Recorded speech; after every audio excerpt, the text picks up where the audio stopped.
नमस्कार जय जगन्नाथ मु बबिश किचन पुणी एक नुआ रेसिपी नहीं आपण मान पाख आसी। आज आम बनैबा पूरी प्रसिद्ध घीअन। घीअन आपण जानी नहीं प्राय कहते लेमन राइस किंतु पूरी रे कहती घीअन। घीअन साई डालमा बेसर यही प्रकार पूरी बहुत प्रसिद्ध घीअन। घरे घरे सब लोग प्राय जानती। आ घीअन तुम जो थे खा मटन रे खाओ चिकेन रे खाओ माछ रे खाओ जो थे खाओ से रेसिपीटी माने बहुत टेस्ट किछि नाई अति सिंपल रेसिपीटी है। खाली चाउल घी आ कमला लेंबू रे भी हेई परिबो किंतु एते टेस्ट लागे। आज आम घीअन करवा सिंपल पूरा किछि नाई। आसन देखिया मु घीअन पई कोन कोन नेइछि। आज आम घीअन जो बनैबा ता पई मु कोन कोन नेइछि देखंतु। अति कम रे मु नेइछि चाउल 600 ग्राम भल घीअ नेबे भल घीअ 100 ग्राम लूण आ देखंतु 2टा कमला माने बास्ना हम कमला पकेया।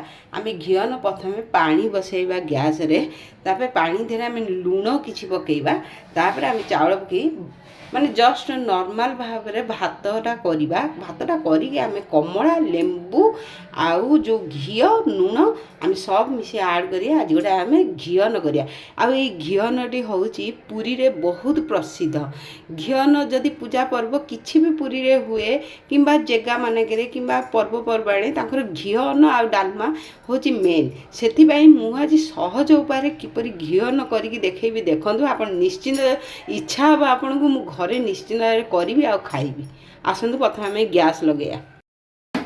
देखंतु मु गैस लगेली आ पानीटा को बसैबा।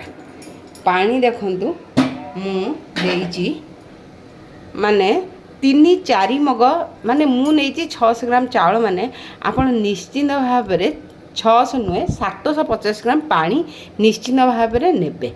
देखो मु हांडी रे माने अधा नहीं माने इटा 3 ग्लास आउ हाफ 3 ग्लास अधे पानी देबे। देखो आमर पानी बर्तमान आमर ताती आसुची। मु बर्तमान चाउल टिकी धोईकरी पकेइबी।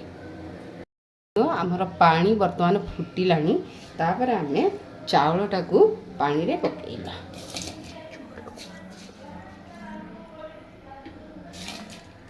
देखो पानीटा को आपण ततेइकरी केबेले चाउल पकेइबेनी।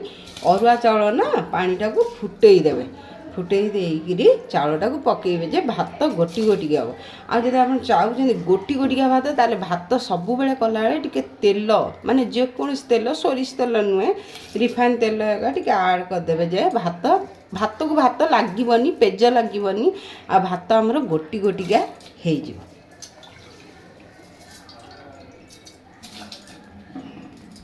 देखो आमर भात जो अरुआ भातटा आम बसई मु कृष्णभोग चाउल नहीं बासुमती चाउल जहाँ कहते जो बास्ना चाउलटा नहीं मु जो भातटा ये बर्तमान फुटिला 2 चम्मच लूण आम ऐड करिया।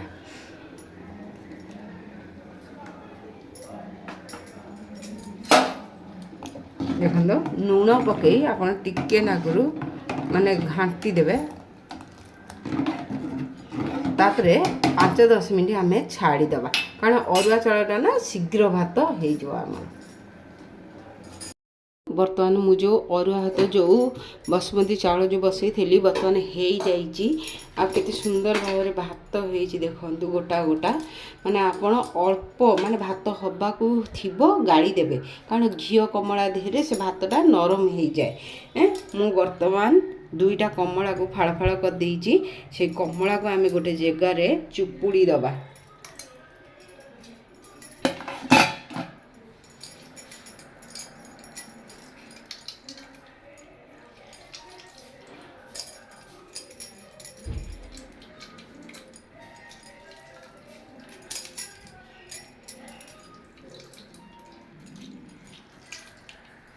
देखो मु 2टा कमला चुपुड़ी देइची आ तार मंजी सब बाहर कर दबा तापर लूण पकेइबा।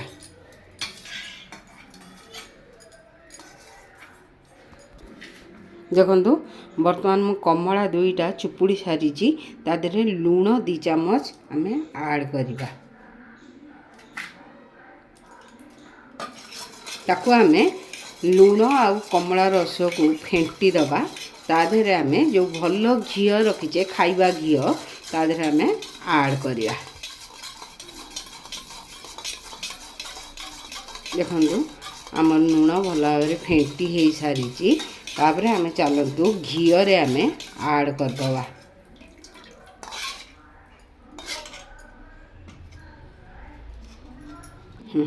देखंतु बर्तमान आमर जो भल घी आम नहींचे 100 ग्राम ता देहरे आमे लेंबू को ऐड करदेले माने कमला को ऐड कर देइकिरी ताको आपण किस समय पई गोळेई देबे। टिके गोळेई देले सेटा मिसी जीवो। मिसला पर आमे कोन करिया ना से भात रे आमे ऐड करिया। देखंतु आमर मिसी गलानी केते सुंदर भाबरे। देखंतु मु एने भात रे अल्प अल्प अल्प अल्प ऐड करी।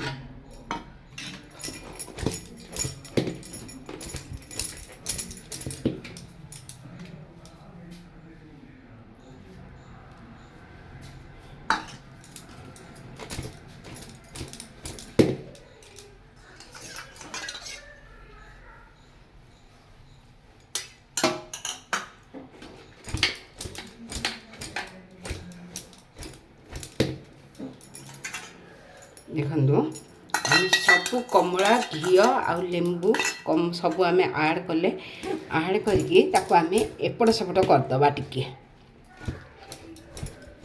देखंतु काले तार बास्नाटा आमर बाहरी आसबो ना। बास्ना बांफटा को आम किछि समय पई गोटे थालिया देहरे आबद्ध करी रखीदबा। 15 मिनिट खंडे रखिबे। तापर आमर घीन वर्तमान आमर हेई सारी। बर्तमान आमर घीन सरी मु तो कली मु तो खाइबी मो परिवार खाइबे आ समस्त खाइबे कि आपण निश्चिंत बनाइबे। आउ कोटा टेस्ट केते कौन टेस्ट रहा मत आप निश्चिंत कमेंट रे कहिबे। मु आउ मध्य नुआ नुआ रेसिपी आपण मानक निश्चिंत आसीबी आसुथिबी। आउ एतिक रे रहूची। नमस्कार।